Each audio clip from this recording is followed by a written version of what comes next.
Well, welcome everyone to the Western Montana Democratic Candidate Forum. I want to especially welcome Kathleen Williams and Tom Winter, candidates for the U.S. House seat. This forum is co-hosted tonight by the 7 counties in Western Montana. They are Lincoln, Flathead, Sanders, Lake, Mineral, Ravalli, and Missoula. So thank you to everyone for joining us tonight. This time I'd like to introduce our moderators. Julie Sears is an attorney in Missoula. She's founding member of the Montanans for National Security. She's a graduate of Georgetown and has worked as an analyst for the Defense Intelligence Agency. So welcome, Julie. Gilly Sherrill is our second moderator tonight. I'm pleased that she's a member of the Hellgate High School Democrats. Our youth voice is very impactful and important, and we're grateful to the Hellgate Democrats and all our youth activists who represent the future of our party. So with that, thanks again, and we'll get started. I'll turn it over to you, Julie. Thank you very much, Karen. I would like to begin our time together tonight by acknowledging that here in Missoula, we are in the Aboriginal territories of the Salish and Kalispel people. We honor the path they have always shown us in caring for this place for generations to come. Good evening, candidates. The goal for tonight's forum is for our community to meet both of you as Democratic candidates for Montana's lone seat in the United States House of Representatives, and to better understand your vision for the office and for why we should support you in the Democratic primary election this June. All of our questions will have a time limit of 1 minute, and you will see a warning as you approach that time on your screens. We'll take a short break about midway through tonight as well. You both asked that we refer to you by your first names, and so that's what I will do. And Kathleen, you won the coin toss to begin the questions tonight, so I will start the first question with you. What in your experience and background led you to run for Congress? And related to that, how would sending you to the House advance your values?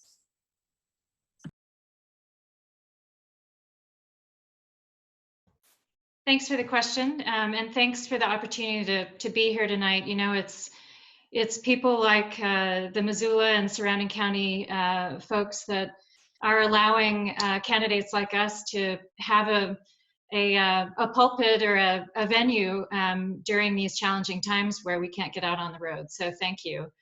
I'm running for Congress as a step in a long career of working to bring diverse groups together to solve difficult issues in challenging times.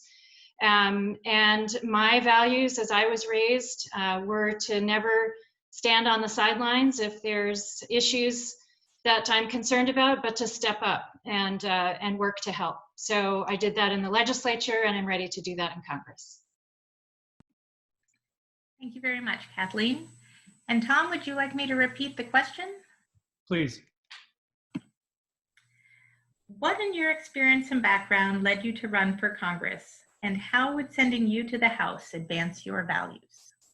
Well, look, I have to echo what Ms. Williams said. I can't thank Western Montana enough, my home. I love this place as much as you do, if not more, and this time will end and we will be able to see each other in person, hopefully soon. Look, I wouldn't be here but for the failure of our healthcare system. I have family members who have chronic illnesses. That's why I ran for office in the first place, against a Republican who wanted to kill Medicaid expansion. He wanted to take 50,000 of my neighbors' healthcare away just because they couldn't pay for it. And so I think that the reason and the motivation is the same thing as the thing I've learned, which is that we live in a system that we've chosen to make, and the choices we've made have not turned out well. And the choices that the people who lead us have made have not turned out well for us specifically in Western Montana or in the entire state. Rural states like Montana just don't do well in the national conversation. We're forgotten all the time. And I'm here because the healthcare system has failed us, and I'm hopefully here to be a voice to fix it for everybody. Thank you very much, Tom. And for the next question, we'll begin with you. You have both served in the Montana legislature. What about that experience do you think best prepares you for service in Congress? Well, thank you for the question. So I think first off, I only ran, like I said, because I saw that they wanted to cut Medicaid expansion. I was angry. I saw the guy who was representing me do that, and I wanted to change it. So I quit my job. I moved into my sister's basement. I ran for office. We knocked 22,000 doors in a district with only 6,000 actual doorknobs. That wasn't just me. That was other people across the state and the city that helped out. We were able to bring change. And then once I was in the legislature, I passed 4 bills in a Republican-dominated legislature and wrote 24 bills that otherwise were there. We moved the ball forward and worked with the other side. And that's something, 4 bills as a freshman for 1 term. That's something that many people who are running for this office have gotten only done in a few sessions. I was able to do that in 1. And right now I saw that how much we need to have good leadership federally. And again, like I said, how much we're forgotten. And so now I'm running for the congressional seat because of what I learned in the legislature, which is that so much of our problems come from DC and their inability to understand what we're up against out here in Montana. Thank you, Tom. Kathleen, would you like me to repeat the question?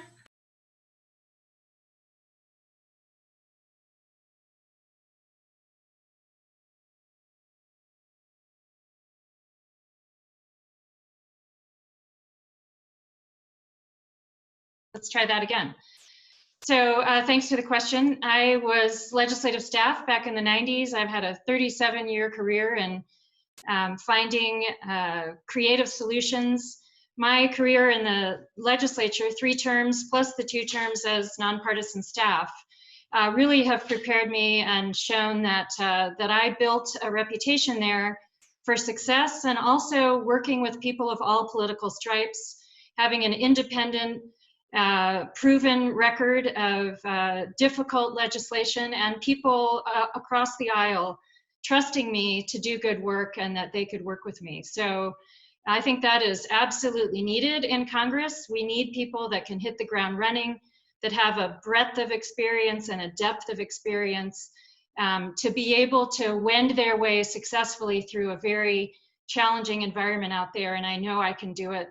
I've got a great reputation across the legislature, and really got so close last time. That's testament to that. Thank you, Kathleen. Now, Kathleen, this question goes to you first. What has been your greatest victory and project you have worked on that has made Montana a better place? Wow. So I think it's been my approach. It's been that approach of going to the communities to solve difficult issues, bringing really diverse interests together on very difficult issues. I think a lot of my work with my specialty in water means that I have worked on controversial issues for most of my career. And the way to solve them is to facilitate good discussion, good information, good science, good proposals, a good process, and the results have been lasting on things that I've worked on. And I think it's really the approach and the willingness to work with everyone that that has a good idea. Thank you. Tom, would you like the question repeated? Yeah, please. What has been your greatest victory and project you've worked on that has made Montana a better place? Well, look, I really appreciate the question because I think that this campaign has been a victory already for Montana. For a year, we were the first campaign to have policy out. We started and led the conversation on healthcare for all, on openly and directly confronting the climate crisis. We've done everything we can, not only just with myself, but with my staff, with the people we've met along the way who are supporting us. We're already having victories. We were the first campaign to unionize in state history. The Montana Democratic Party needs to finally live its values. And we were instrumental in getting them to unionize as well, so that working people are respected not only outside of our political process, but within it. That's one victory only. I mean, look, I'm a state legislator too, sitting right now, and the way that the pandemic is making everyone so fearful, rightfully, and the way that they need us, I'm organizing tenants unions for the people in my district. I'm assisting them to try and change laws that are not helpful to them right now because of what's happening to them and their families in the pandemic. We have to be as receptive as possible. And I think that reception is a victory in and of itself because it shows what politics can do when done well. Thank you. Now, Tom, back to you. The pandemic has revealed social inequalities and at the same time our global and community interconnectedness. What has struck you about the pandemic, and how will it impact your vision for how you lead into the future?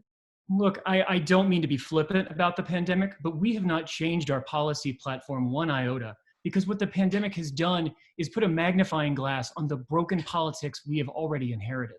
If we had a working healthcare system, if we had a functioning federal government, if we didn't have Donald Trump in the White House, we would have testing kits. The Crow and Northern Cheyenne Reservation would have masks. I mean, what I've seen is that all it does is just show the inequities that we already were living with, and that the reason that this campaign was even here in the first place. We obviously need healthcare for all, because right now, is it not so clear that the healthcare of our neighbor and the health of our neighbor is directly linked to the health of us and our families? I mean, look, the federal government failed us so bad that our campaign has been donating money and directly negotiating with shippers and manufacturers of masks in China to deliver to care providers in Montana. That is the job of the federal government, not the job of a campaign. And yet we have to do it, because when I go to hospitals, I see nurses wearing diapers on their faces.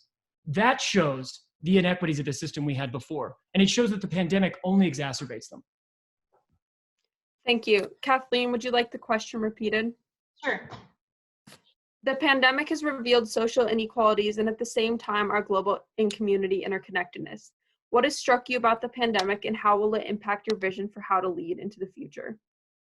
So a lot of things have struck me about the pandemic. And as you mentioned, this is going to shine an ever brighter light and aggravate inequalities and the wealth gap in the world, most likely. But I've also been warmed by the incredible stories that of communities coming together, of people hiring out of work musicians to serenade a nursing home. I mean, it's story after story after story. What I do, and again, this is my style, I've been reaching out to Montanans, talking to them about their experiences, both individuals and businesses, and then putting forth suggestions to our members of Congress, whether it's testing. I've been talking about testing for 5 weeks now. Whether it's ensuring that we know which businesses have been helped and which were left out, and tweaking the assistance packages to do that, whether it's addressing the census, which is going to have the wrong date to start the look back here. It's getting grounded in Montana's struggles and dreams and operationalizing them for policy change. Thank you.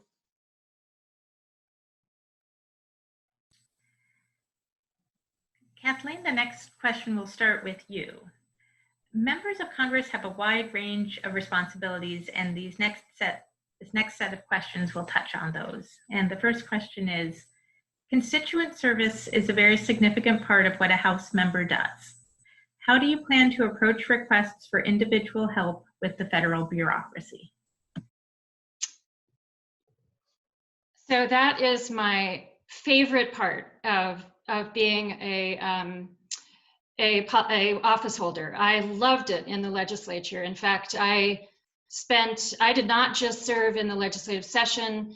I spent every morning outside of the session working with people to help them wend their way through government. So how are we going to do it?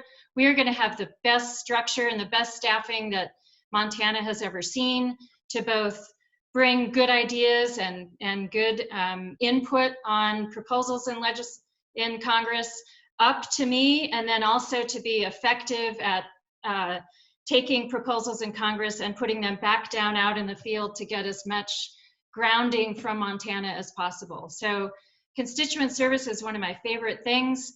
I feel like I'm doing it now. I wish I were in office to have more power to do it. Thank you.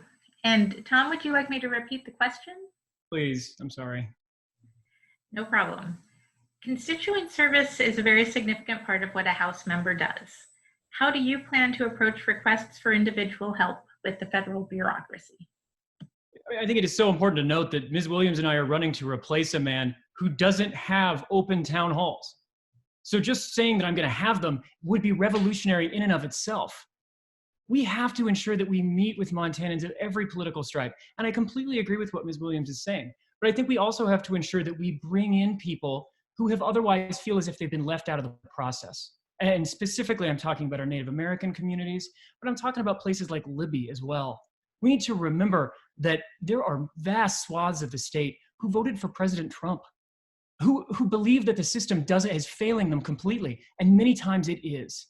And so I believe my job partly is to restore faith in representative democracy in that sense. Montanans believe it at the local level. They care who their mayor is, they care who their city councilwoman is, but we have to do that in the federal sense too. The situation is just too dire to say I will simply answer emails and calls. You have to actively go to communities. Make sure that you're a representative for the federal government that shows that you're here to be of assistance and that you are listening. Thank you, Tom. Tom, this question goes first to you. Are there particular committees you hope to serve on? I mean, look, I think that the first thing we have to be concerned about is who the president's going to be at the end of this. It will drastically change the nature of service in the Congress. So if we are lucky enough to have Joe Biden as our leader, I want to ensure that I'm on every committee that deals with any type of aspect of our outdoor heritage here in Montana. But we have to ensure, and when I'm asked this question, I'm always concerned because there's so many different ways to take it. I mean, you know, we were the first campaign to unionize, right? So it's not just a thing. I care about my workers. I mean, sometimes it makes it harder to be their boss, truthfully, that they have rights that they otherwise wouldn't have. But I also want to make sure that I'm on labor committees so that I can ensure that working Montanans and working families have the ability to, for say, like ask for and see pay transparency so that women aren't paid, or Native women aren't paid 51 cents on the dollar for every dollar a white man makes. I'm going to be there, and I want to be there in every sense to ensure that we have equity for Montanans specifically, for working people in our state. And truthfully, you know, I'll be a freshman. They'll put me on whatever committee they can find. They already did it in the state legislature. I'll just be happy to be there and serving. Thank you. Kathleen, would you like the question repeated? No, I'm fine. Thank you. So my number one issue, or one of my top issues across Montana is healthcare. And so what I'm interested in is serving on a committee that deals with healthcare. I talked about healthcare all last campaign when I was putting 60,000 miles on the car and showing up in every community from Troy to Broadus and Plentywood to Darby and everywhere in between. And there is they finally created a subcommittee, a healthcare subcommittee of the Energy and Commerce Committee, which our Representative Gianforte serves on, which you'd never know. So there'll be a vacancy. So that's my top choice. So I can work on healthcare issues, and then as a member of the Energy and Commerce Committee can work to recover our economy and rebuild it and expand it, and also work on renewables and all the energy sector work that we need to do to make sure we're ready for the energy consumers of the future. Thank you. And Kathleen, this next question will begin with you, and it's actually a set of 3 questions. Is our current congressional representative spending enough time in Montana interacting with Montanans? Related to that, is he keeping us adequately and objectively informed about what is going on in our government? And how would you approach this differently? I think our current representative probably is in Montana right now, but we don't see him. We don't get many newsletters from him. I've been on his mailing list since I was his legislator years and years ago. So no, he doesn't communicate enough. He didn't hold any public meetings related to his wilderness study area release proposal last time around. We held one on his proposal because he wouldn't do it. And we showed that Montanans can come together, have an informed discussion about controversial issues and learn from each other. So, so I will be the same as I am on the campaign trail. I will be as present and involved and engaged as I can be, and my staff will be excellent. I know what it takes to be successful, both in policymaking and in service, and we're going to put that to work. Thank you. Tom, would you like me to repeat the questions? Please. Is our current congressional representative spending enough time in Montana interacting with Montanans? Is he keeping us adequately and objectively informed about what is going on in our government? How would you approach this differently? Greg Gianforte is not doing his job. He does not meet with Montanans. So far as I can tell, he spends most of his time tending his stock portfolio so he can enrich himself on the pandemic while the rest of us are losing our jobs. That's why I want to replace him. How would I do it differently? For one, I don't have a stock portfolio, so that one's easy. And also, I can tell you right now, the point, as I was saying in my previous answer, is to ensure that everyone feels included and is included in the process. Meeting with people is the job. It's not just legislating, it's not just serving on the committees, it's being here in Montana and then bringing that perspective that you learn that is hard earned through difficult conversations with people of all political stripes, and you bring that back to DC in order to influence that place so that we can bring back better things for the people here. I just truly think, I mean, he's just a failure on all fronts. Thank you. And Tom, for the next question, we'll start with you again. How would you approach your oversight responsibilities over the executive branch? You know, I so much appreciate this question. I have to tell you that, like I said, this campaign does what it can to lead with our values and democratic values. There is no one else in this primary. There is no one else in this race on the Republican side either, who, when asked by reporters, should the president be impeached, we said unequivocally, yes. He used taxpayer money to try and get rid of our elections through bribing a foreign official. I think you can see in my voice and my face my complete disgust as an American at that idea. How will I have oversight? I would ensure that the Congress shows and exercises its authority of oversight over the executive in full.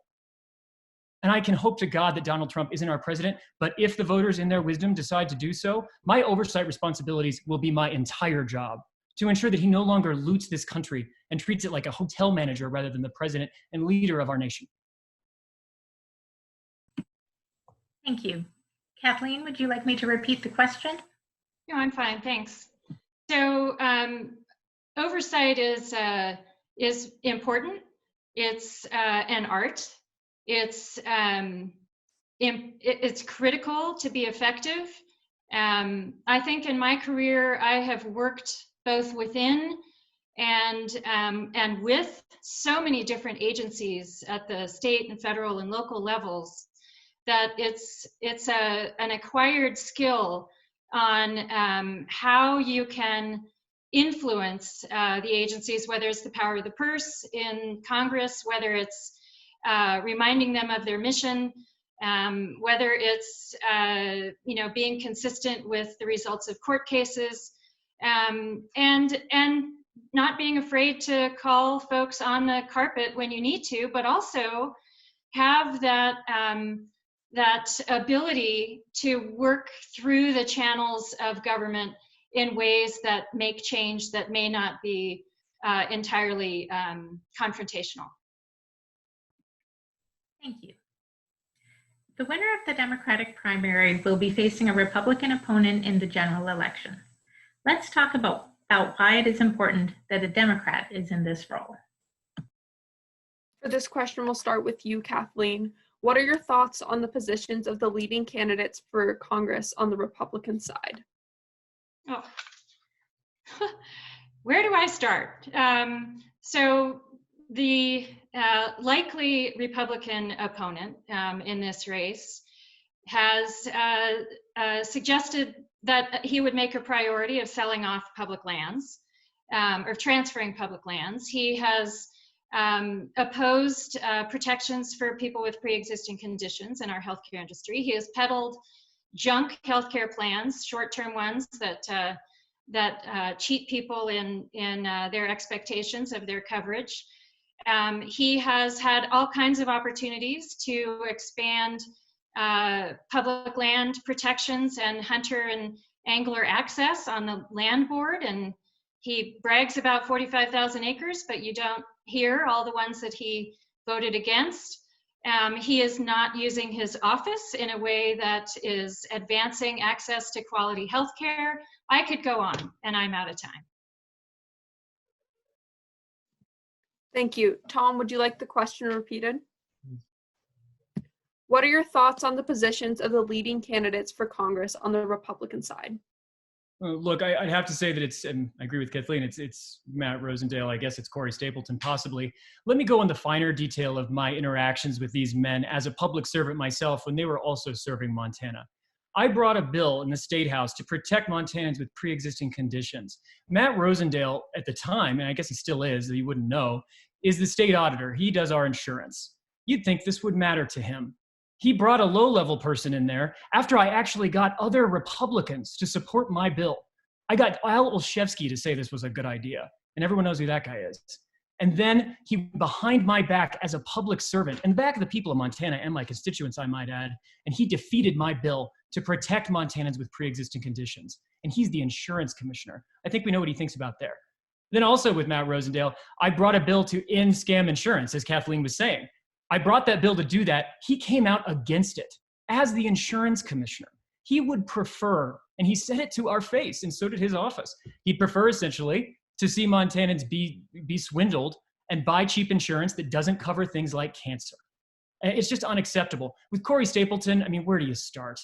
Truthfully, I mean, you know, he's the Secretary of State. I respect the office, but the man attached a spurious $1.5 million price tag to my online voter registration bill. And now he's acting like he likes online voter registration. They lie, and they lie to us, and we should be offended and try to beat them. Thank you. Tom, this next question will start with you. Assuming the Democrats control the House, how important is it that Montana have a representative from the majority party? It's just so deeply important that the Democratic Party has the imprint of Montana on it. I mean, look, the last time we had effective legislators, I would say in the state, a group of three, effective legislators, we got the Wilderness Act passed.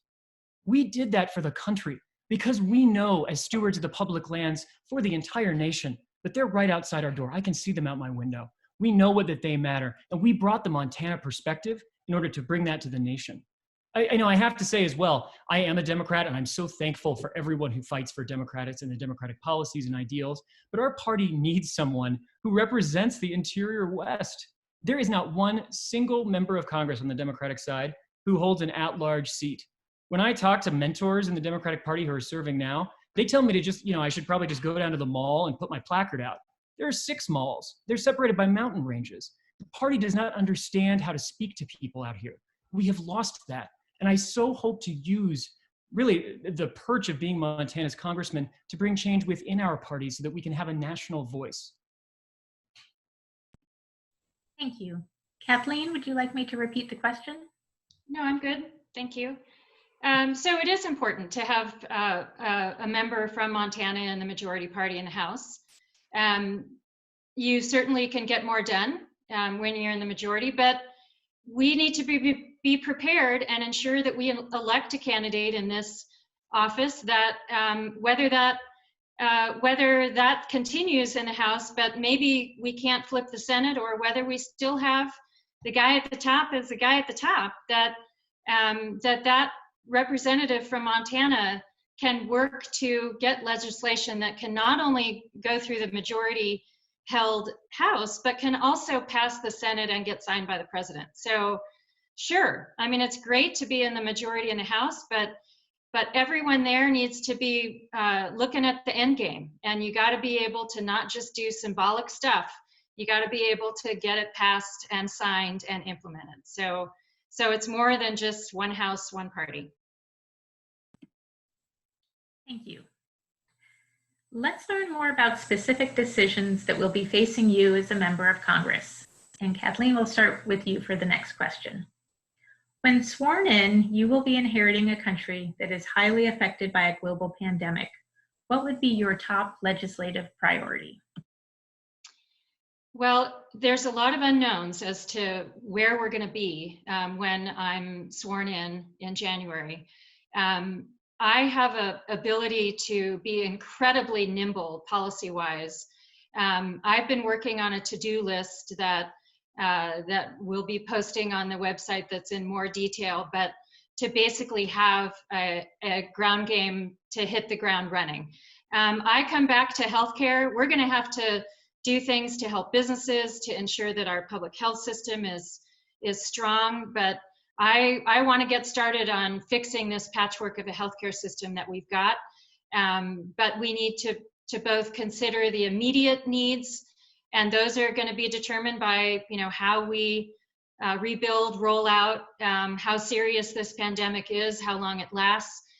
But we also need to hit the ground running on healthcare, protecting our outdoor heritage, and ensuring that all Montanans have a shot at developing and pursuing their own American dream. So that's what I'm going to be working on. Thank you. Tom, would you like me to repeat the question? Please. When sworn in, you will be inheriting a country that is highly affected by a global pandemic. What would be your top legislative priority? With respect to what Ms. Williams was saying, Montanans need more than a fair shot at equality or equity or keeping their jobs. They need health care for all. You can't have a shot or a fair shot if you're ill and can't afford to pay for it. It's just true. And what we're going to see is rounds of stimulus come through the state, through the legislature. We need a second stimulus now, which who's to know if it's going to happen? We need actual wage replacement, like has been done in every other country. That's what also we have Republicans saying. Josh Hawley is a senator from Missouri. I do not like the man. I disagree deeply with him, except on one thing. He's a Republican and a leading light in his party. He believes that we should have wage replacement as well. We are about to accidentally seed a workers first and a working families first message to the Republicans. We can't allow that because we are the party of working regular, striving people. So I just will do everything I can. It's too long to say how much we could possibly do to ameliorate the crisis, but you have to start with healthcare for all. And you have to start with the idea of fixing the inequities of a system that so deeply, deeply victimizes working families. Thank you. Thank you. Now, Tom, we'll start with you for this question. Describe your approach for dealing with the energy production issues involved in tackling climate change. Well, I appreciate this question specifically. The climate crisis is the existential threat of our time. We must say this loud and clear. The pandemic is but a magnifying glass on the structural inequities we had before. I have been to Colstrip. I have met with them. I've met with their unions. I understand deeply. We must talk about Colstrip specifically because it's Greg Gianforte's favorite political football. We have to remember these are actual Montanans we're talking about here. We remember that Montanans burning coal, pulling out of the ground in places like Colstrip and other places, they powered the country through the recent economic miracle. Amazon, a $1 trillion company in Seattle, was built using Montana power. My job as a state legislator, sorry, I'm already a state legislator. My job as a congressman would be to ensure that equity was there. I would fight for Colstrip to ensure that the people there who are on the periphery are at the actual center of a just transition to a carbon-free future. We need to remind ourselves that Democrats have the chance, and just anyone has the chance to fight for working people and not be forgotten as we just kowtow to corporations who say that we must do something about the climate crisis, but crush everyone who's done work to bring our country where it is under their heel. Thank you. Kathleen, would you like the question repeated? Sure. Describe your approach for dealing with the energy production issues involved in tackling climate change. Yeah, so I talk a lot about climate change. I mean, with my career in water, I've been on the front lines of climate change for years. I have seen the effects. I've talked about it. I've talked about climate change all through Montana as I travel. And absolutely, we have got to address this issue. We are running out of time. We need to get back into the Paris Climate Agreement and the commitments that were made in that. And then as far as the production specifically, I talk a lot about how we need to make sure that Montana is on the front line of creating the energy sector for the future, to producing the energy that the consumers of the future are demanding. Colstrip is a good example of Montana and a community being a victim of not being out in front of the future energy consumers of our nation, and we need to do that. Thank you. And we'll start with you again, Kathleen, for this first question. Now, along the lines of climate change, describe your approach for dealing with the economic dislocation issues involved in tackling climate change. Well, frankly, I think we can create, as we solve climate change, we can create opportunities. One of my high priorities in the response to climate change is electrifying our transportation system. There's a term called, beneficial electrification. That creates all kinds of jobs and addresses climate change in the future.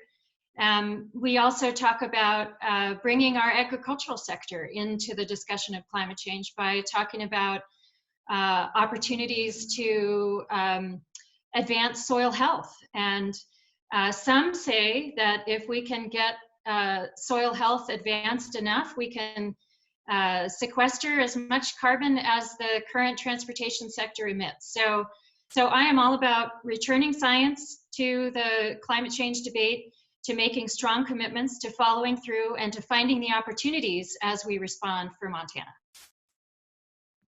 Thank you. Tom, would you like the question repeated? As always, please. Describe your approach for dealing with the economic dislocation issues involved in tackling climate change. Look, I mean, I talk about leadership all the time in this campaign. We're the only campaign, Democrat or Republican, that's not taking fossil fuel money. That's just the truth. You have to lead where we are. You're asking a question that's presupposition is that I care enough not to debase my campaign by taking that cash. And that's what we're doing. So how would we answer this? How would we deal with the economic dislocation? It's a workers' first message. It's a party, and a Democratic Party, that goes back to the understanding that our greatest strength lies in worker solidarity. It lies in unions. That's why we unionized. That's why we've openly supported the PRO Act from the beginning. We have to have a people who work and fight for, as we come through the necessary dislocation of adapting and then changing our economy for the climate crisis, we have to ensure ourselves that we don't create a political backlash. We have to create the ability for workers to argue on their own behalf, which has been lost after the last 40 years. So we're doing everything we can in that way. I would say that the larger sense is, though, we have to center the idea of climate justice and a just transition on working people and marginalized communities who have borne the brunt of economic and environmental devastation throughout our time of producing a carbon-based economy. We need to change that so it's just now for the future. Thank you. Tom, for the next question, we'll start with you.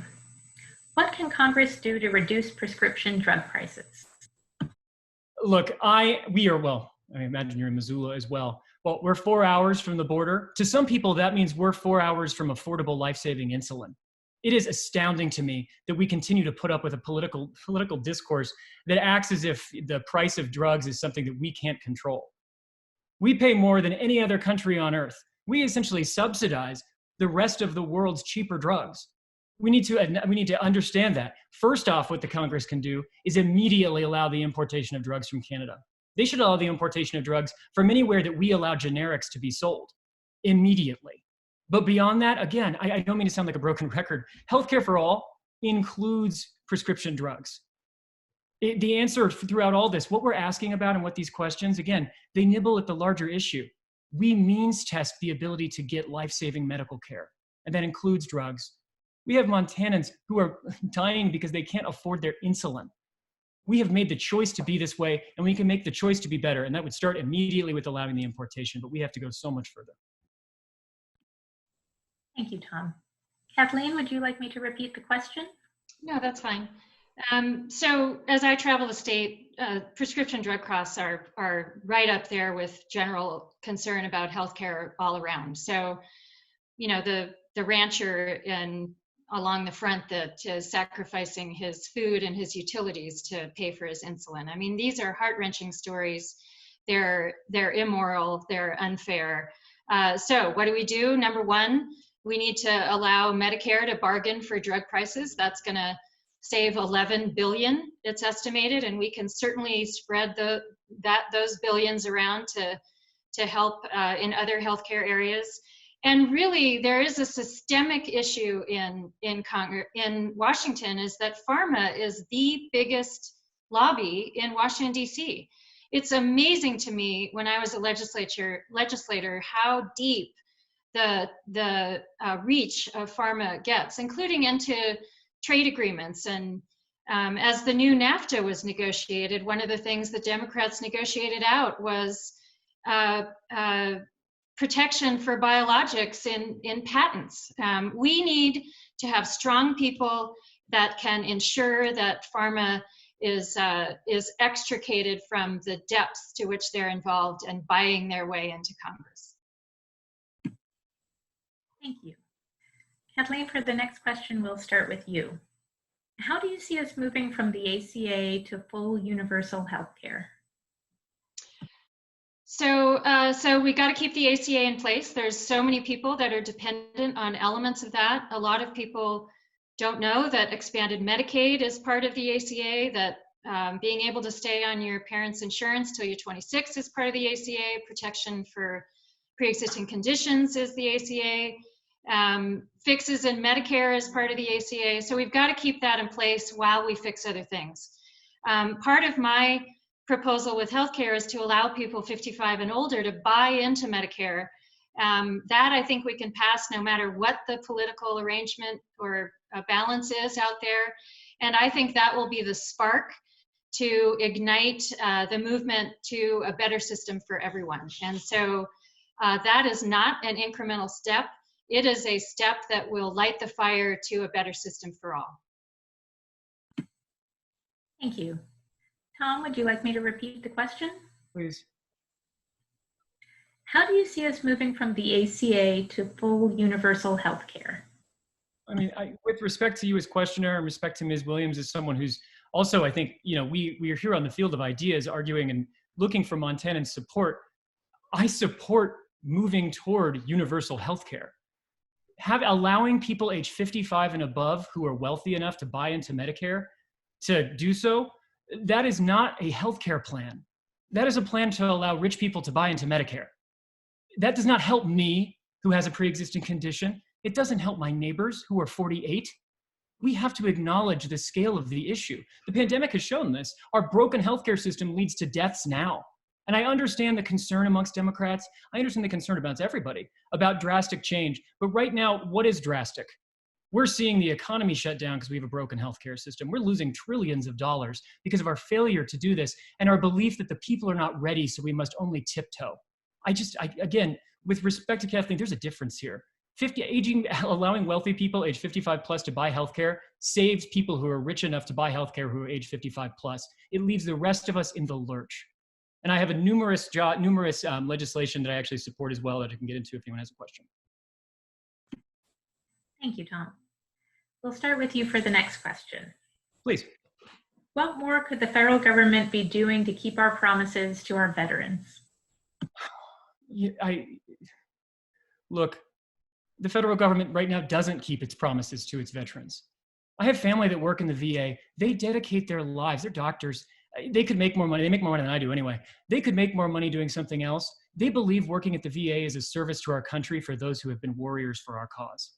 And I believe that too, but we can't look at it that way. The VA Choice Program needs to be expanded yet again, and there needs to be more accountability.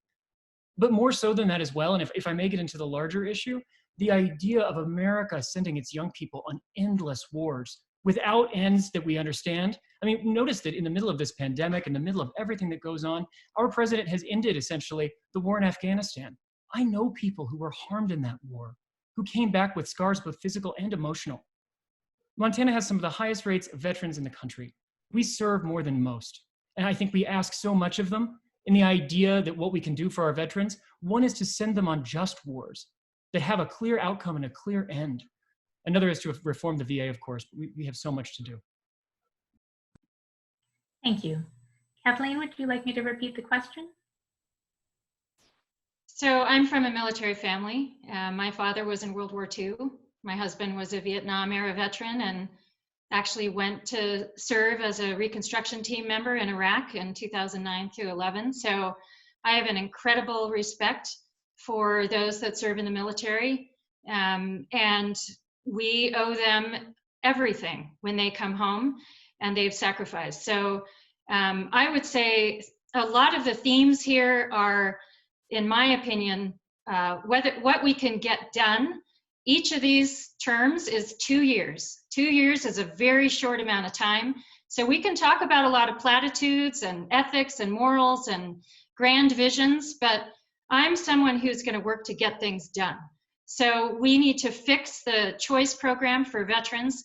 And then something that I've been talking about too is with young veterans and knowing that the suicide rate is going up, is how can we talk with the Legion to bring veteran services down to the community level and create a Legion for the next 100 years now that they're 100 years old. So that's one element that I've been proposing. Thank you. Kathleen, we'll start with you for this question. Criminal justice is an area that has long needed serious reform. How would you build on the First Step Act? Yeah, so that was a good start. You know, it's interesting the president keeps taking credit for that. So many people worked on the First Step Act, and it really is a first step. We need to make sure that that we're not incarcerating people for minor crimes. We need to make sure that there isn't inherent racism in our criminal justice system. We need to make sure that we're ensuring that people have an opportunity to lead a productive life once they've paid their debt through their sentencing. We need to make sure that people have access to good defense attorneys. We need to make sure that our courts aren't stacked, which is very concerning in this day and age. I could go on, but we just need to make sure that it's justice for all, equally. Thank you. Tom, would you like the question repeated? Please. Criminal justice is an area that has long needed serious reform. How would you build on the First Step Act?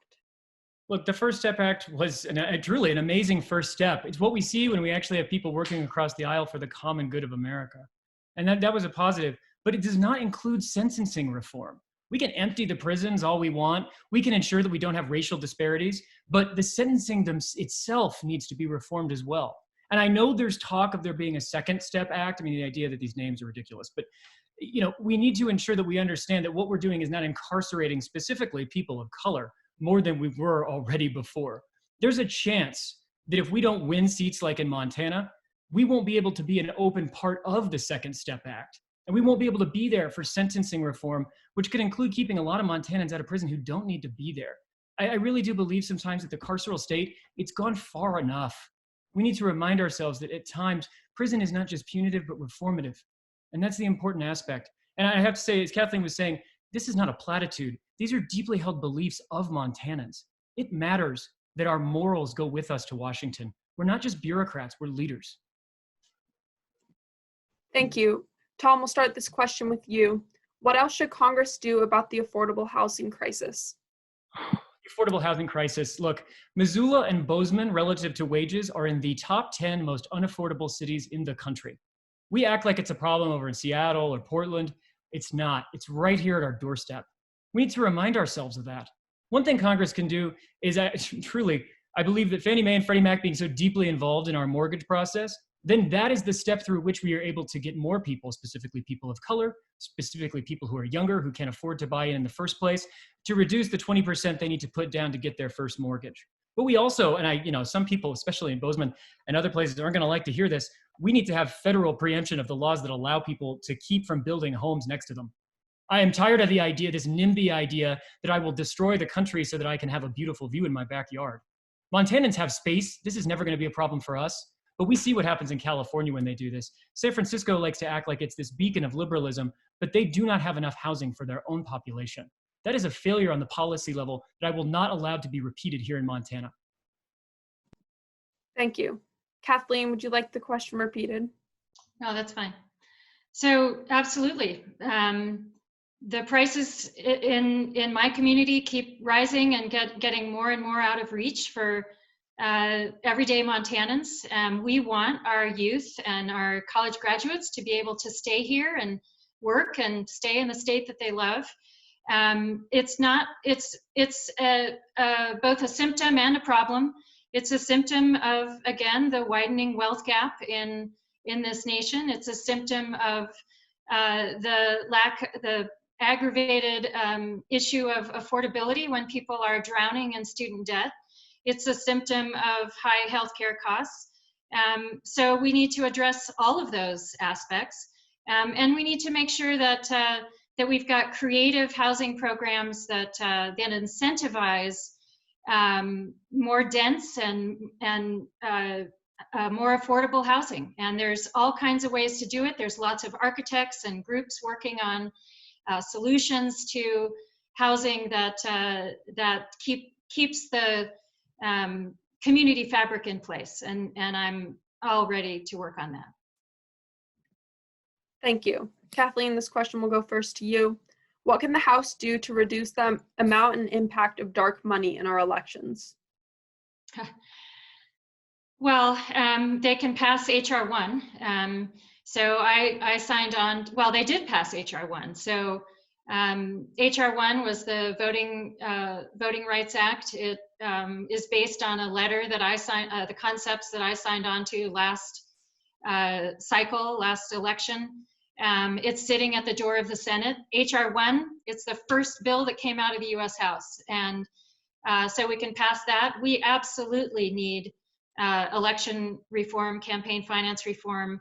It's insane that you have to raise $5 million to become a responsible public servant. So that said, we need to end the corrupting influence of money in our elections and in Washington, but we also need to send people there that are not corruptible, that have enough experience, that know how to wend their way through a system, and that will not be bought by special interests. And that's me. Thank you. Tom, would you like the question repeated? Please. What can the House do to reduce the amount and impact of dark money in our elections? Look, I truly believe that electoral reform, and that includes increasing access to the ballot box, but first off, getting money out of our electoral process is paramount. It's the only way we get everything else done. Exxon will always outspend us if you don't take a fossil fuel money, no fossil fuel money pledge. They'll buy the entire state, the entire country. Like Kathleen was saying, actually, you see that it turns out right now, you get what you invest in the Congress. So the pharmaceutical people, they control us, they overcharge us, they let us die selling their overpriced products because they pay the most. There actually is a return on investment. That ROI needs to end. And I should say this as someone also, I'm facing down people on both sides of the aisle in my primary who've raised over $1 million. Now we've raised, I think, 450, I don't know what we've raised. We raised a ton of money, more money than I've ever seen. But the idea that we have to deal with the corrupting influence of having to beg people for money every day in order to represent you, it just, I cannot tell you what it does, how it corrodes, I think, the fabric of our democracy. And I mean that deeply. We need change, and we need it now in this case. Thank you.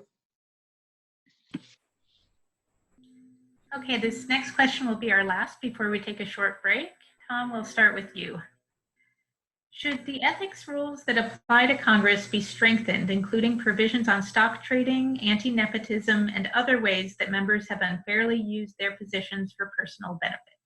Oh, thank you for asking. You see me. So you saw me earlier speak to Representative Gianforte, who has been using his stock portfolio to enrich himself off of the misery of Americans and the failure of himself, the Congress, the Senate, and the presidency to enact meaningful change to deal with this pandemic. We've seen many people do this. I simply cannot believe that we're dealing with insider trading on the part of our senators when the inside is the United States. It is it's not a dereliction of duty, it's near treasonous. The idea that you would try and profit off of what you know to serve the people. I just can't believe we have to have this conversation. But it goes back to your question about getting money out of politics. This is all part and parcel. Money buys access, money buys power, and money and power corrupt. Are we surprised that we see corruption? We need to have an actual change here, and it needs a new generation of leaders who simply aren't going to put up with it anymore. Thank you. Kathleen, would you like me to repeat the question? No, I'm fine. Sure, strengthening ethics is important, but also sending people with high ethics to Congress is important. I'll tell you that when I was in the legislature, when the lobbyists would buy the committee dinners at the end of the session, I was the only legislator that would get my checkbook out and say, how much was my dinner? I want to pay for it. those checks took months to cash because it was so unusual for a legislator to do that. So I am not taking corporate PAC money. I don't know where people are saying that I'm taking fossil fuel money, that's some strange calculation from who knows where. But we need to send people that will lead by example. And anyone who served with me in the legislature knows that I led by example, high ethics, leadership with strength and kindness and grace. And that's what we need in Congress. Ethics rules can only go as far as the people that are sent there, and we've got to send ethical folks there to do our work. Thank you. Let's take a 5-minute break. This question goes to Tom. Sorry. You're good. Not totally sure. Take it. The Trump-Pence administration has issued a gag rule that has decimated the nation's only dedicated program for affordable birth control, known as Title X, blocking access to birth control and cancer screenings at Planned Parenthood and other reproductive health care providers.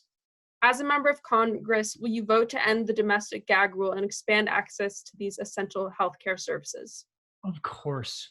But I have to just move on because yes, absolutely. But because the basis of that feeling is that women are lesser. That is inbuilt misogyny in our system manifesting itself in the law. And that's unacceptable.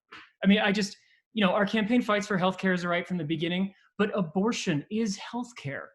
So healthcare and abortion are both rights for all Americans. The idea that we would have the government getting between a woman and her doctor is just anathema to the very concept of what we have here in Montana, which is individualism, which is the understanding while we have community, we're also able to make our own choices. And truly, I have to say, it's just so disappointing to see this continue to come up. I understand those, and I respect the religious and the sincerely held religious views of those who believe differently on this, but I just believe fundamentally, it infringes on women's basic rights. And the idea that we have to argue about this in 2020, again, abortion's healthcare, and just provide it. Thank you. Kathleen, would you like the question repeated? No, I'm fine.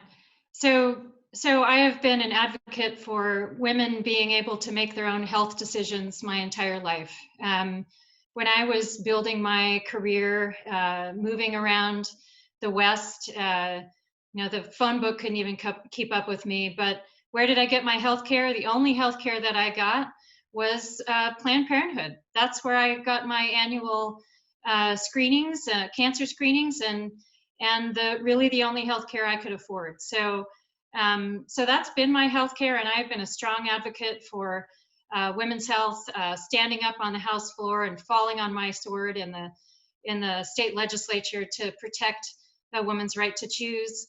I was honored to be the MC for Planned Parenthood's Billings 50th anniversary celebration. Women know that I am a strong advocate and will stay that way in Congress. And absolutely, it's all healthcare, it's all privacy, it's all about ensuring that that children have a good start in the world. And I will be a champion, as I have been. Thank you. Kathleen, this question will start with you. Do you favor the repeal of the Hyde Amendment? What other measures would you support to expand access to reproductive care? We need to make sure that women and men, and however people express their gender, have access to affordable, open reproductive health care. So this ridiculous war on Planned Parenthood is crazy. The idea that people would have to travel hours and hours to get services is insane. So we need to keep fighting and keep ensuring that reproductive health care is available to all. Thank you. Tom, would you like the question repeated? Please. Do you favor the repeal of the Hyde Amendment, and what other measures would you support to expand access to reproductive care? Look, the Hyde Amendment has been with us since 1976. Since 1976, when we got the ability to have abortions again in this country, and the country was allowed to finally allow women to fully express themselves in the public realm, women have been means tested. America has decided to means test access to abortion through the Hyde Amendment. That means especially women of lower incomes, often women of color, are unable to avail themselves of rights that the rest of us believe we can just do because we have the couple $100s to do it. It's completely unacceptable, the Hyde Amendment. And truthfully, it speaks to a lot of the rot in our national politics, both Democrat and Republican, to be honest, that we did not view this as such until recently. From the very beginning, our campaign has said, end Hyde. Abortion is health, like I said too, abortion is healthcare. And if I believe healthcare is a right, then abortion is a right as well. But the Hyde Amendment means tests the ability to get access to fundamental healthcare. And it specifically targets women. And it's completely unacceptable. And I have to say, I believe that we must end it now. Thank you. Tom, for this next question, we'll start with you. Please. There is some movement on settling the CSKT Water Rights Compact. The deal strays somewhat from what was negotiated by the 2015 legislature and would include transferring management of the Bison Range over to the tribe. Is this a good deal, and will you push for ratification? Look, I have done with the pandemic, it makes it more difficult. But before this and ongoing, we have to center Native people and the rights of the 7 sovereign tribes within the state of Montana in our discourse in the state and nationwide. So yes, I support what the CSKT want, and it's this amendment. It's this agreement and this compact.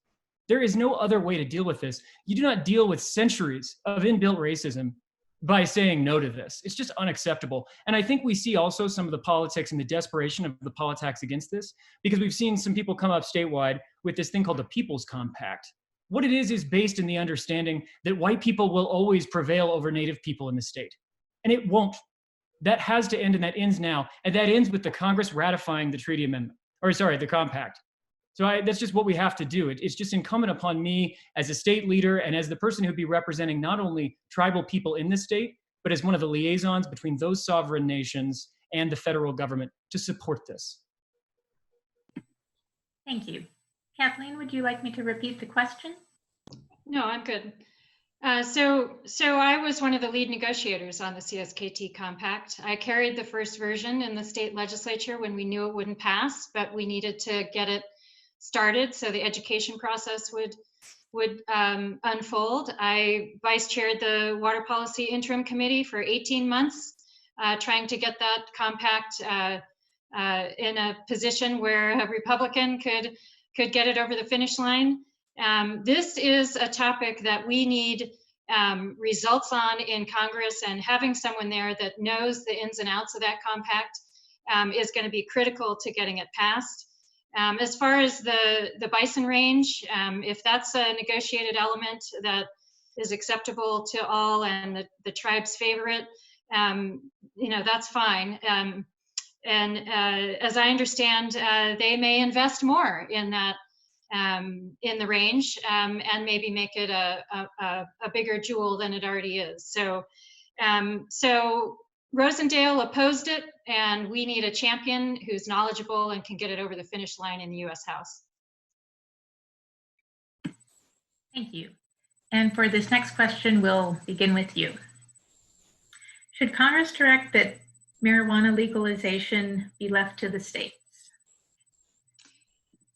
Well, I think that's the course that we're on. I do believe that at the federal level, marijuana should be rescheduled. It is absolutely crazy that it's a Schedule I drug along with opium and other highly, highly addictive, damaging drugs. So one thing that I would work on in Congress is getting that rescheduled. I was in the legislature when we were trying to adjust the medical marijuana bill, and I supported that. There's so many doctors that told me that that marijuana has unique medicinal properties that I went with my cancer docs and ensured that we had a system, at least a start of a system that could work. But I'm okay with the states deciding, and apparently we're going to be deciding on our ballot this year. So, so that'll be interesting to watch, and I look forward to Montanans' voice on that. Thank you. Tom, would you like me to repeat the question? Yes, please. I'm also in a weird spot with the sun, so I'm moving my camera so I'm not looking right into it. I apologize. The question is, should Congress direct that marijuana legalization be left to the states? I'm going to quote a very famous national politician here. I wrote the damn bill.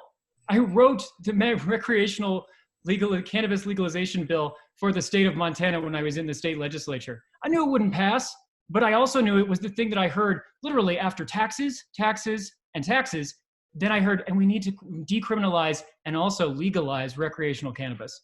Montanans want the government out of their business. This is just, it's a simple thing. That's the answer. We know the country wants it as well. Now, your question specifically is, should we go the states' rights route? As a Democrat and as someone who's seen, as all of us have, the extremely pernicious effects of the states' rights argument and what it can mean in different parts of the country, I think we need to be careful there. But right now, Montanans are set to have their will seen at the ballot box, and I was at the forefront of that. Decriminalization, I have to say this is a large difference also with me and my primary opponent, Ms. Williams. Rescheduling, that's meaningless.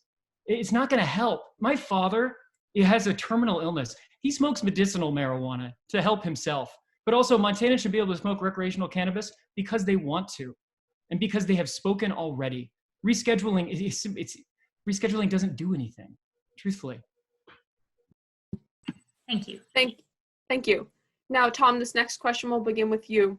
Why is fully funding the Land and Water Conservation Fund important to Montana? How can you get full permanent funding passed? I'm so sorry to speak over you. I was so excited to talk about LWCF. Look, it's not funded. What I find so, I'm sure many Montanans find this very, very disheartening. Our politicians, specifically the Republican representatives we have right now, pay lip service to the LWCF. They say it must be funded, and then they defund it to the tune of $400 million. A fully funded LWCF will not only save the places we care about, the migration habitats and the corridors that are so important, specifically in a warming world, but no more so than that, remember that our economy largely rests on recreation. The fact that this is a beautiful place, the fact that it's a protected place, and the fact that we have kept it so is why people move here. It's why many of us are fishermen. It's why we're guides. It's why we can be hunting guides. We have built a lifestyle, not only living in this beautiful landscape, but a lifestyle of protecting it and an economy built on its beauty and protection.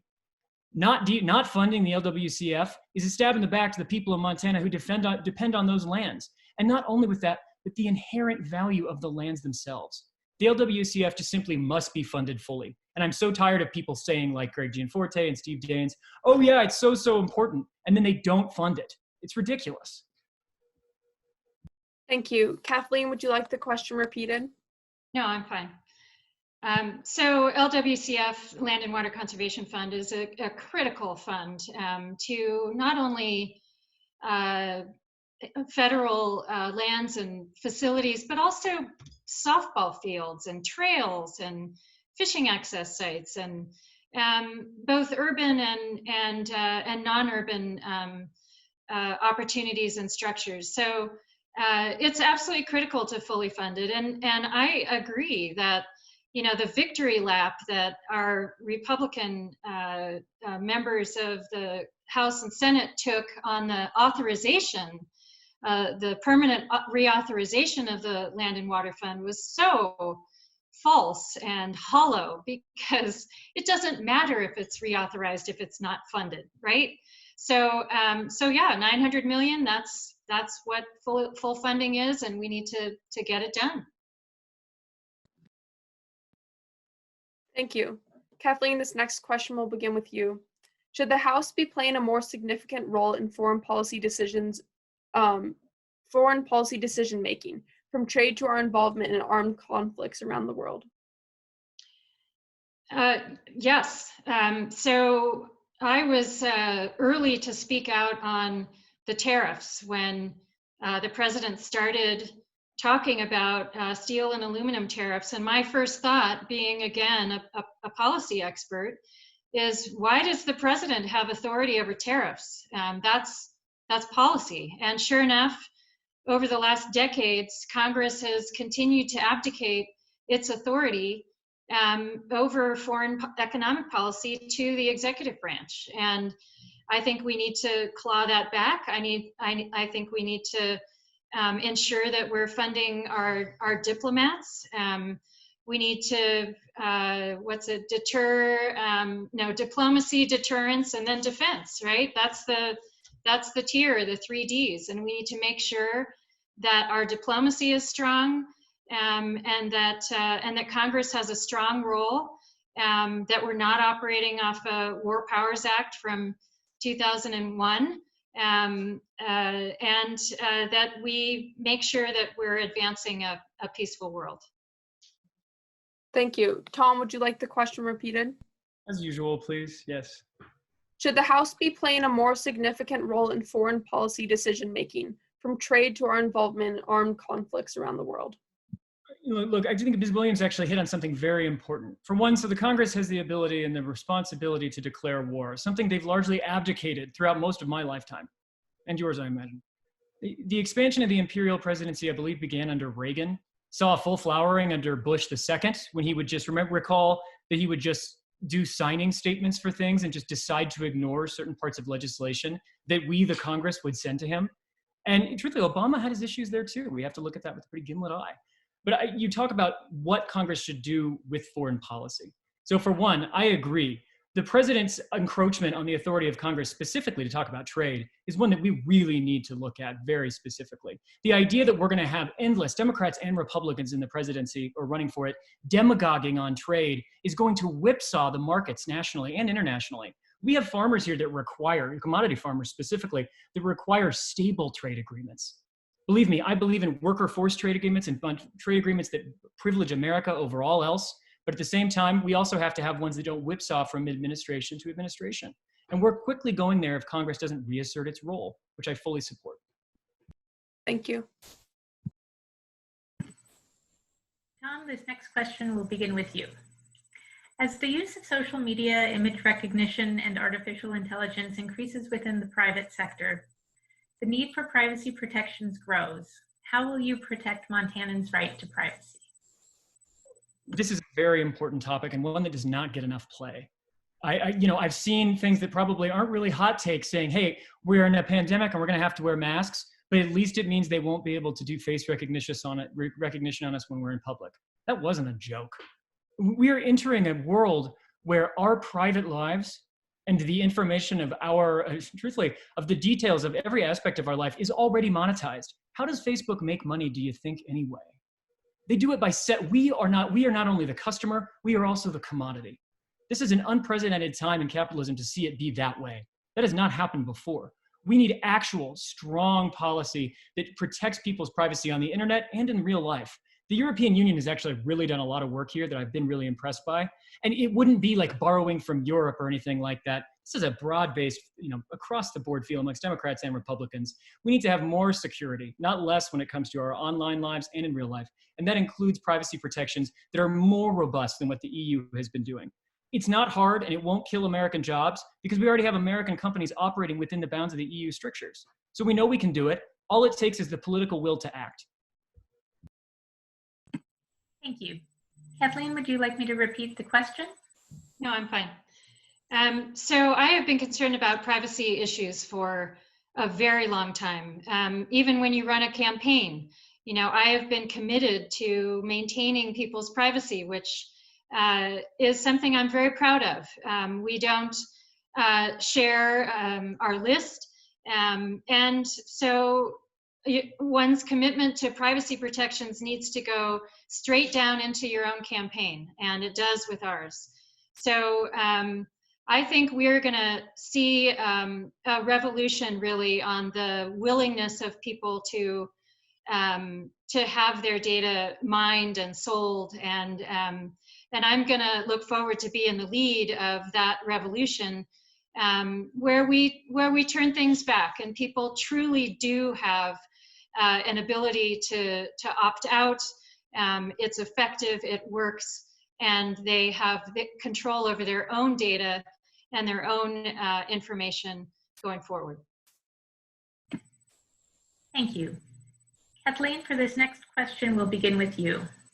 What more can Congress do to address the plight of missing and murdered Indigenous women and girls? So a lot of things. We need to reauthorize the Violence Against Women Act.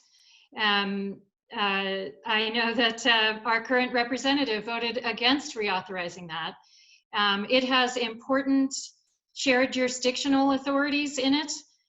So we need to make sure that people coming onto a reservation and committing a crime are prosecutable.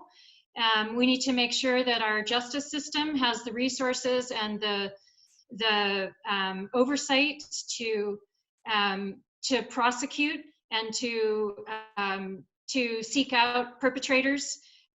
We need to ensure that tribal communities have strong, whether it's their own tribal police or law enforcement, or they rely on their adjacent communities. We need to make sure those systems work.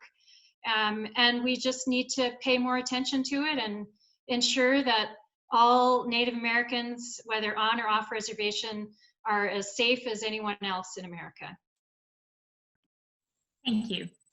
Tom, would you like me to repeat the question? Please.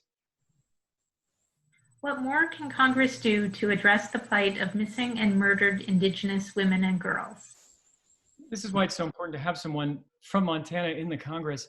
I just have to take a step back. What more can all of us do?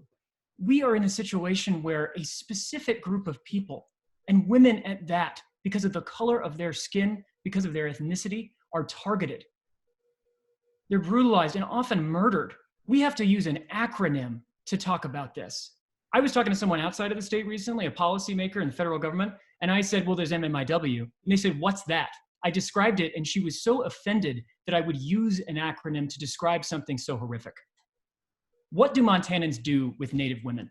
Oftentimes, Montanans kill them. We need to remind ourselves of that. That is absolutely horrific, and it is unacceptable. And the anger that I feel here and the horror that I feel here should be felt by everyone in this chat room and should be felt in Congress. And I would bring this same zeal to that. Having said that, there are things we can do. For instance, I've spoken with tribal prosecutors.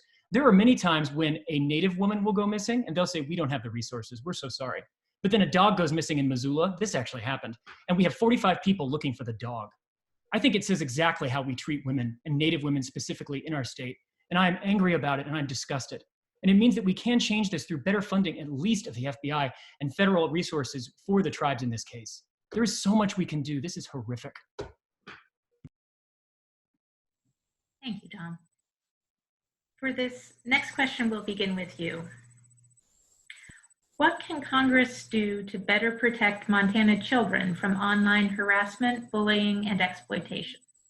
Well, I think this question actually goes to what you requested, our previous question about privacy. We have to enforce privacy laws because who's going to be the biggest victim of people who are able to manipulate children in online chat rooms? Chat rooms make me sound like I'm born in 1986, which I was. Who's manipulate people in social media, etc.? It's going to be children. They should have even more robust privacy protections than anyone else. And that's the biggest concern. I think online bullying as well is an issue. I mean, there's type of victimization that occurs of children in the online space that even I at 33, people often say I'm young to be here, but I don't understand it. I'm not savvy enough. And we need policymakers who have an open ear to younger and younger people who understand this world and understand some of the evils within it too, and the ways that people can be preyed upon and victimized. And I think that starts with Congress, I think, really finally understanding that it should be the ultimate arbiter of what constitutes American privacy. Because right now we don't have it. For a country that cares so much about individuality, we allow our children and ourselves to be debased, to be bought and sold by corporations online. And it's completely unacceptable. Thank you. Kathleen, would you like me to repeat the question? No, that's fine. So online bullying of children is, we should not tolerate that in our society, right? It's victimization. We need to make sure that that both that it doesn't happen, that that children are have a free and are expected to communicate with parents and and school administrators on what's happening, that we don't tolerate a culture of bullying for children or anyone. And frankly, I would say that our culture is starting to, well, not starting, but some of the examples are set at the top, that bullying is okay, that violence is okay, that criticizing people is okay, that debasing people is okay. We need to stop that, and we need to model appropriate behavior and ensure that our children are protected. Thank you. And for this next question, Kathleen, we'll start with you. Montana's youth suicide rate is unacceptably high.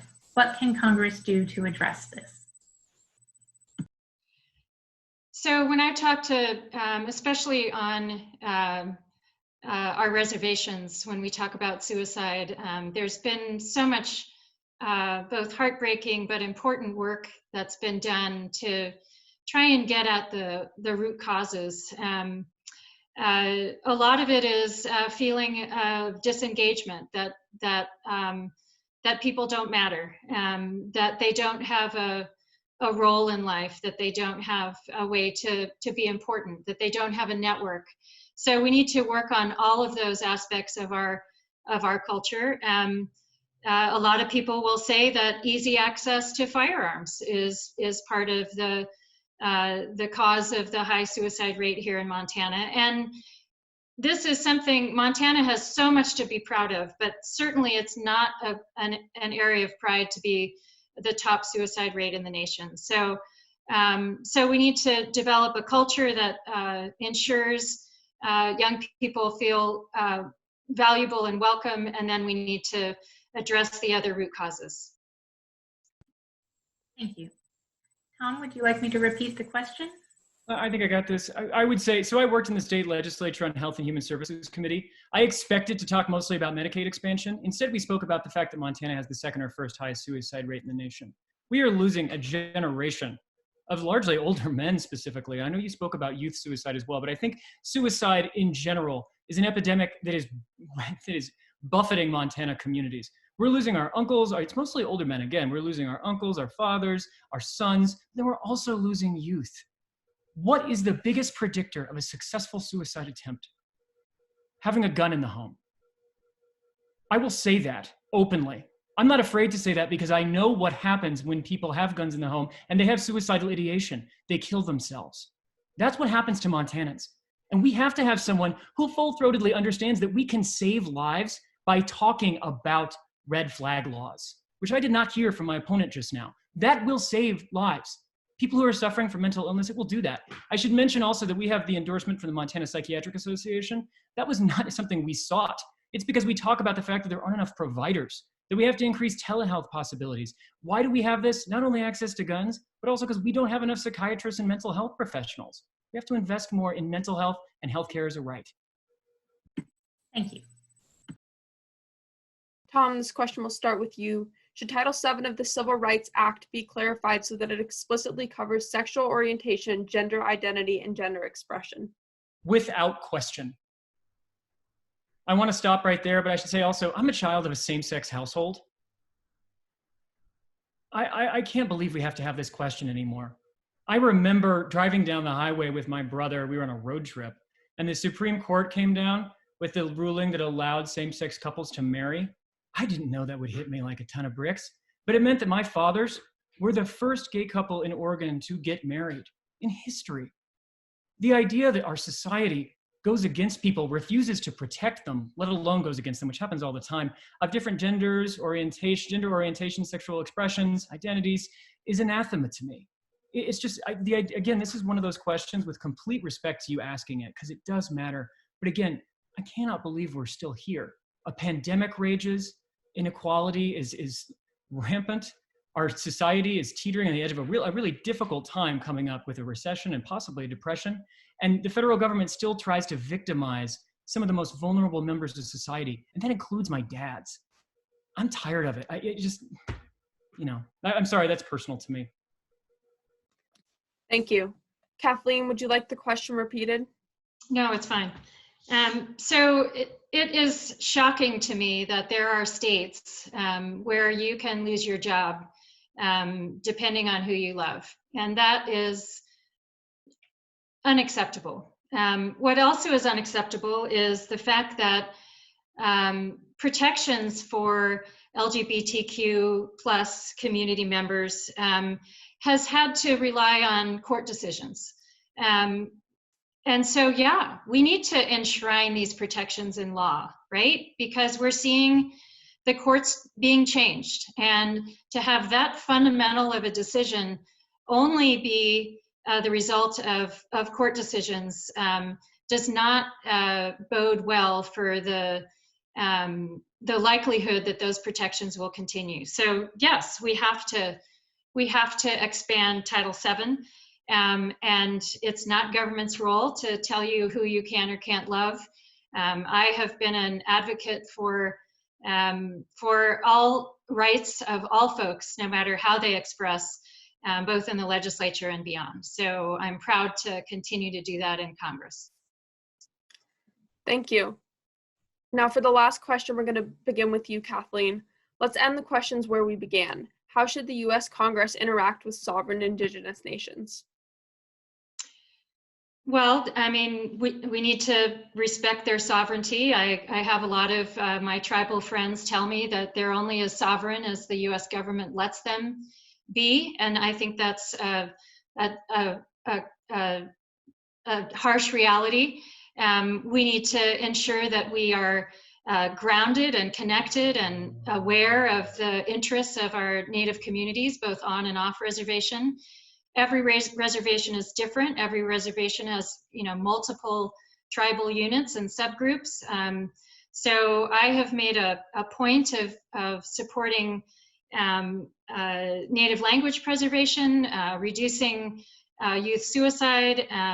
I spent years working on the compact and other compacts, and we absolutely need to advance opportunity on our reservations and off, and ensure that we celebrate the beautiful culture and history of our Native American communities, but also ensure that we're providing the opportunities that they deserve. Thank you. Tom, would you like the question repeated? Please. How should the U.S. Congress interact with sovereign Indigenous nations? Look, this is the test, I think. Montana is home to now 8 sovereign nations. We need to acknowledge the fact that 200 years on, this is still one of the original stains of our country. What we did everywhere we step, and I have to acknowledge everywhere, as far as I know, everyone on this Zoom call is white. We don't have Native representation in this room right now, and we need to make sure that it's there at all times. But also we need to make sure that as we walk across our lawns, as we walk across the state and build lives here, there were people before us. We walk on Native land every day. And if I serve in DC, I walk on Native land in DC as well. The humility that I hope I want to bring to this as someone who is trying to understand this tortured history of these unequal treaties between between the sovereign nations of the state of Montana and then also the federal government, means also that we need to acknowledge that the IHS has been underfunded since it began. I was just this morning assisting some people from the one of the eastern reservations get PPE because they don't have any. We have treated Native lives, Native sovereign nations, tribal communities, their cultures as expendable for too long. And my job as a congressman will be to be a liaison respectfully between the federal government and the sovereign nations of the state of Montana, and then also effectively represent their citizens as United States citizens. Thank you. Tom and Kathleen, thank you both very much for answering all of these questions. We're at the end of our forum for the U.S. House race. Each of you will now have 2 minutes for closing statements. And keeping with our pattern through these questions, Tom, we'll start with you.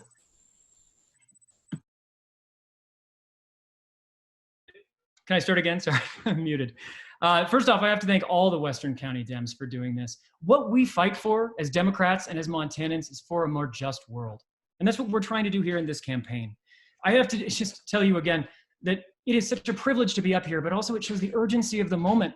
I didn't know I would have a life of public service. I didn't know I would run for Congress. But once I saw that someone wanted to take 50,000 people's healthcare away, there was no answer other than to try and defeat him. And we did. I won a district that had voted for President Trump plus 11 points. Look, and once I was in the legislature, I wrote 24 bills. I passed 4 bills in a Republican-dominated legislature. No one else on either side of the aisle that I think is running against me in this primary or the general was able to cap that, and I did it in 1 session. I have a proven history of doing this for the people of Montana. I work like hell because I know it's a privilege to be a voice for others. I mean, first off, also though, we've been leading from the beginning. For a year, our campaign has had a comprehensive policy platform. We changed it when we had people of expertise from all across the political aisle talk to us about what needs to be done. But we never stopped working for working people. That includes healthcare for all. That includes being the first unionized campaign in the state. That includes directly addressing the climate crisis and not accepting fossil fuel money. That includes when asked by reporters whether or not the president should be impeached for misusing our tax dollars, we're actually saying that yes, he should, because people know what we think. They do not expect us to answer truthfully, and we have to acknowledge them as people and the moral actors they are and be truthful with them and level with them. More so than that though, once the pandemic hit, we had to change everything. Overnight, we became one of the larger organizations distributing, purchasing, and donating PPE across the state. So our campaign worked directly with the manufacturers in China, where the federal government has completely failed us, and imported N95 masks. I went to a small hospital, rural hospital down near Missoula. I opened the door to an emergency room nurse wearing a diaper on her face. If that is not a failure of leadership to provide her with that needed PPE, I don't know what is. But what I have to say as I wrap up here is that my opponents on both sides of the aisle, they have millions of dollars. They could do this tomorrow. They could unionize. They could buy PPE for people who need it. They could organize food drops to places like reservation communities or people who need it, but they do not. Leadership matters. And I'm trying to lead the state forward so that we can win again rather than lose as we have for the last 24 years. So I hope you'll join us on this journey. It's a privilege every moment. So thank you. Thank you. Kathleen? Thanks so much for this opportunity. I'm running for Congress to finish what I started with your help last election to make sure Montana has a proven, true representative in the U.S. House, rooted in Montanans' hopes, struggles, and dreams. In challenging times like this, it's even more important that we send someone to Congress with a record of success. I was elected to the state legislature as we worked to recover from the Great Recession. I fought for small business and worked hard to rebuild our economy across all sectors.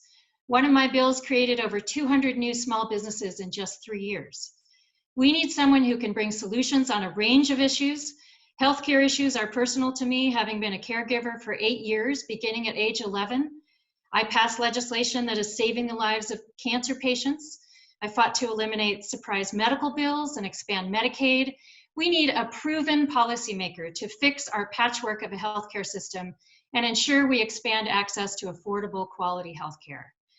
We Montanans love our outdoors. I'm proud to have spent my 37-year career bringing diverse interests together to solve thorny natural resource issues. I've kept water in our streams, helped farmers and ranchers with predator issues, and was a lead negotiator, as I mentioned, on the CSKT Water Compact. I'll work to ensure we heal our planet, protect our clean air and water, and ensure we keep our public lands public. The likely Republican nominee is a political climber willing to do and say whatever will get him elected to the next office. He's out of touch with Montanans and our values.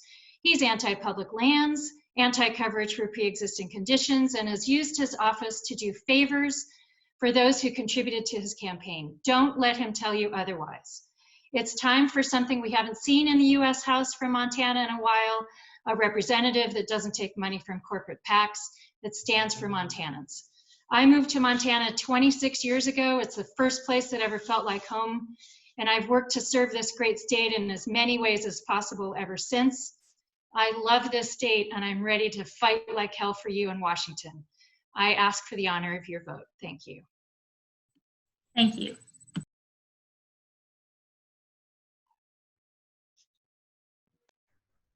Thank you, guys. Well, thank you. Thank you. That concludes our forum. I think we all did a great job on this Zoom format, so thank you. I want to thank the following: Kathleen Williams and Tom Winters. Thank you so much for your participation tonight. I want to thank Julie Sears and Gilly Sherrill for moderating. Thank you. You guys did a great job. MCAT, our Missoula Community Action Television will be broadcasting this at a later date. Thank you to them. And thank you to Nathan Stein and the folks at the Montana State Democratic Party for helping with all of this, with the technical aspects of doing this. And especially to all of you for watching tonight, all 7 counties in Western Montana, and as this gets shared throughout the state. Our next event is the Governor Forum that will take place on the 30th of this month, April 30th at 7 p.m. So please mark your calendars for that with Mike Cooney and Whitney Williams. And lastly, I want to remind everyone about the primary election coming up. It's an all mail-in ballot election thanks to Governor Bullock. All 56 counties are going to have mail-in ballots. The ballots drop May 8th. So check your voter registration and make sure that it's up to date and correct address, because ballots won't be forwarded. And lastly, please share this widely. We want to get these candidates in these times of not being able to knock door to door. We want to help them as much as we can by sharing this as widely as we can. So thank you all, and good night.